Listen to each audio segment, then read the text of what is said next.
Olá, pessoal. Eu sou a professora Aline, professora da disciplina de Biologia. Nós iremos dar continuidade às nossas aulas remotas para encerrar, o ciclo de aulas referente ao ano de 2020. O assunto de hoje corresponde ao grupo de plantas chamados de briófitas e pteridófitas. Em aulas passadas, eu comentei para vocês que as plantas, elas são divididas em 4 grandes grupos. O grupo das briófitas, grupo das pteridófitas, das angiospermas e das gimnospermas. Então, ao longo dessa aula e nas próximas aulas, nós estaremos estudando as características de cada um desses grupos de plantas. Então, vamos começar com o grupo das briófitas. As briófitas, elas são plantas que são chamadas de avasculares. Isso significa que elas são plantas sem vasos condutores, ou seja, sem vasos condutores de água e nutrientes. Então, nas briófitas não existem vasos condutores de água e nutrientes. Para transportar água e nutrientes ao longo da sua estrutura vegetal, as briófitas realizarão esse transporte de água e nutrientes de uma célula para outra.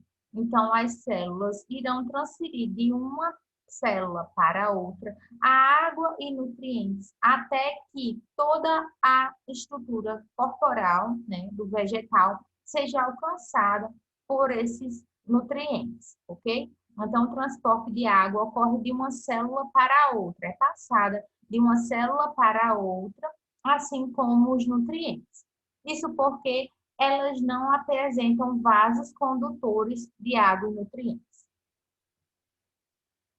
O fato das briófitas não possuírem vasos condutores de água e nutrientes fazem com que essas plantas sejam plantas de pequeno porte, porque como a água e o nutriente é passado de uma célula para outra, se ela fosse uma planta de grande porte, até que a água e o nutriente da raiz chegasse no final da planta, no ápice da estrutura da planta, levaria muito tempo.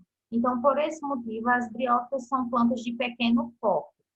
Como elas não têm também vasos condutores de água e nutrientes, elas não têm as estruturas propriamente ditas, que são as raízes, caules e folhas. Elas apresentam apenas estruturas que se assemelham a raízes, caules e folhas. Por isso que são chamadas de rizóide, a estrutura que se assemelha à raiz, de caulídeo, a estrutura que se assemelha ao caule, e de filídeo, a estrutura que se assemelha às folhas. Aqui nós temos uma imagem representativa de uma briófita, e aqui vocês conseguem observar a imagem real dessa briófita no ambiente. Então, elas não têm raízes, caules e folhas propriamente ditas, porque são plantas que não apresentam vasos condutores. Além disso, como são plantas que não têm vasos condutores e transportam água e nutrientes de uma célula para outra, o que é um processo bastante lento, em geral, as briófitas elas vão ser encontradas em solos úmidos e sombreados. Isso porque elas vão precisar viver, como elas transportam água e nutrientes de forma muito lenta, elas precisam estar no solo bem úmido, repleto de água, e também num ambiente que não tenha muita luz, ou seja, que esteja sombreado, para que ela possa não se desidratar. Então, aqui vocês conseguem observar uma briófita novamente, e aí, o pequeno porte delas, porque nessa imagem nós temos as hastes dessa briófita com cerca de 1,5 centímetros de altura. Então, vocês conseguem observar o quanto elas são pequenas, apresentam realmente um pequeno porte. Além disso, as briófitas, elas não apresentam nem sementes, nem flores e nem frutos. Então, são um grupo mais simples, é o grupo mais simples de plantas. E aí, vocês vão notar que elas também não apresentam nem a estrutura de semente, nem de flor e nem de fruto. Aqui nós temos um exemplo de briófita, que são as briófitas mais populares, os musgos, que formam aquelas estruturas verdes em rochas úmidas, em solos úmidos. Então, os musgos, eles são exemplos de briófitas. Na próxima imagem, a gente vai ver uma briófita chamada de hepática. Ela recebe esse nome porque ela se assemelha à estrutura do fígado e aí por isso ela recebe o nome de hepática. Na próxima imagem, nós temos um terceiro exemplo de briófita, que vocês notarão que também não tem semente, nem flor e nem fruto, que são as briófitas chamadas de antóceros. São briófitas também bastante pequenas, como vocês podem observar na imagem, que está sendo mostrada, né, essa briófita na mão de uma pessoa. Então, são plantas muito pequenas, são o grupo de plantas mais simples que existe. As briófitas, muitas delas se reproduzem por um processo chamado de fragmentação, onde uma parte do indivíduo, por exemplo aqui, ela se desprende da briófita, caindo no solo úmido e desenvolvendo-se, formando então uma nova briófita. Então, fragmentação recebe esse nome porque é um processo de reprodução onde fragmentos, pedaços da briófita, darão origem a uma nova briófita ao cair no solo úmido e se desenvolver. Vamos agora estudar as características do segundo grupo de plantas abordado na aula de hoje, que são o grupo das pteridófitas. As pteridófitas, ao contrário das briófitas, são plantas chamadas de vasculares.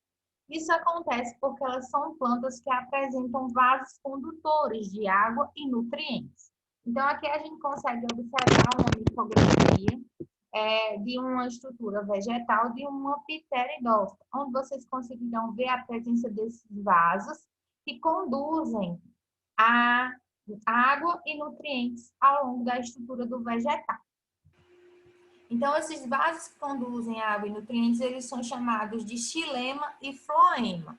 Então, o xilema, ele conduz água e nutrientes provenientes do solo, enquanto o floema, ele conduzirá os produtos da fotossíntese, a seiva produzida pela fotossíntese dessa planta ao longo da estrutura vegetal.